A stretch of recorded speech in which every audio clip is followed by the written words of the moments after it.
ایک فوٹوگرافر نے اپنی دکان کے باہر لکھ رکھا تھا 20 روپے میں وہ تصاویر بنوائیں جیسا آپ ہے، 50 روپے میں ویسی تصویر بنوائیں جیسی آپ کی سوچ ہے، اور 150 روپے میں وہ تصاویر بنوائیں جیسا آپ لوگوں کو دکھنا چاہتے ہیں۔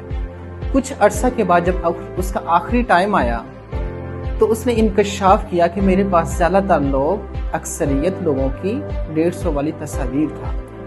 در حقیقت وہ بتانا چاہتا تھا ہمیں کہ ہم اپنی حقیقی زندگی کے برعکس لوگوں کو زندگی وہ دکھانا چاہتے ہیں۔ واصف علی واصف رحمۃ اللہ علیہ نے فرمایا، اگر تم سکون چاہتے ہو تو زندگی سے 2 چیزیں ترک کر دو۔ ایک، اس کام کو چھوڑ دو جو تم لوگوں کو دکھانے کے لیے کرتے ہو۔ دوسرا، اس کام کو چھوڑ دو جو تم لوگوں سے چھپاتے ہو۔